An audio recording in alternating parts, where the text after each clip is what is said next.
देश 77वां गणतंत्र दिवस मना रहा है। सेना का शौर्य ताकत को सलाम कर रहा है। कर्तव्य पथ पर हुई परेड में सेना ने भी अपना दमखम दिखाया और भारत में बने हथियारों का प्रदर्शन भी किया।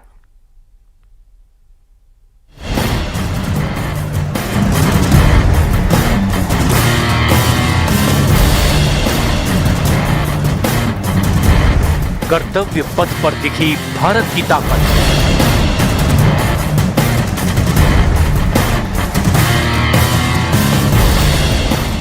दुनिया ने देखा मेक इन इंडिया का दम।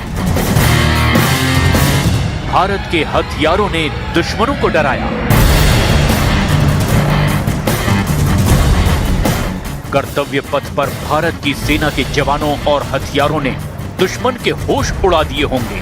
वो समझ गया होगा कि भारत हर दुश्मन से दो दो हाथ करने के लिए तैयार है, क्योंकि अब भारत के पास न केवल ताकतवर हथियार हैं, बल्कि बलशाली तकनीक भी है, जो दुश्मन की चाल को पलक झपकते ही समझ भी सकती है और उसे धूल भी चटा सकती है। 77वें गणतंत्र दिवस पर जब भारत की सेना इन हथियारों के साथ उतरी तो माहौल में जोश भर गया। ये वो हथियार थे जिन्हें या तो भारत में बनाया गया था या भारत ने दूसरे देशों के साथ मिलकर मेक इन इंडिया के तहत डेवलप किया था। इन्हीं हथियारों में दुनिया की सबसे घातक क्रूज मिसाइल ब्रह्मोस की भी झांकी निकाली गई। ये वही हथियार है जिसकी ताकत ऑपरेशन सिंदूर के दौरान दुनिया ने देखी।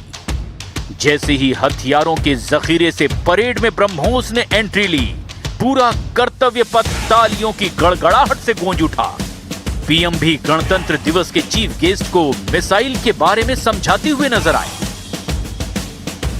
ब्रह्मोस को भारत और रूस ने मिलकर बनाया है और अब भारत इसे एक्सपोर्ट भी कर रहा है। फिलीपींस ने ब्रह्मोस मिसाइल खरीदी है। ब्रह्मोस के अलावा कर्तव्य पथ पर आकाश एयर डिफेंस सिस्टम को भी उतारा गया। आकाश एयर डिफेंस सिस्टम को भारत ने खुद ही डेवलप किया है। ये लड़ाकू विमानों, ड्रोन और क्रूज मिसाइलों को 25 से 80 किलोमीटर की रेंज में मार गिराने में सक्षम है। आकाश एयर डिफेंस सिस्टम को मोबाइल प्लेटफॉर्म पर तैनात किया जा सकता है, जो भारतीय सेना और वायुसेना को हवाई सुरक्षा प्रदान करता है। इसके खरीदारों में सबसे पहला देश आर्मेनिया है। ब्रह्मोस और आकाश एयर डिफेंस सिस्टम से पहले ही परेड में कई भारतीय हथियार भी नजर आए, या यूं कहें कि उनकी भरमार दिखाई दी। परेड की अगुवाई इंडियन एयरफोर्स के Mi-17 हेलीकॉप्टर ने की। भारतीय तिरंगा लहराते हुए सबसे पहले इसी हेलीकॉप्टर ने हुंकार भरी, जिसके बाद एक एक करके स्वदेशी हथियारों की झांकियां दिखाई दी, जिनमें Arjun main battle tank, anti tank guided missile, Amogh और धनुष गन सिस्टम भी दिखाई दिए। यानी इस बार गणतंत्र दिवस की परेड के जरिए भारत ने बता दिया कि वो तैयार है, वो भी अपने दम पर। कोई भी उसकी ओर आंख उठाकर देखेगा तो भारतीय सेना उसकी आंखें नोच लेगी और अपने हथियारों की धमक से दुश्मन को धूल चटा देगी।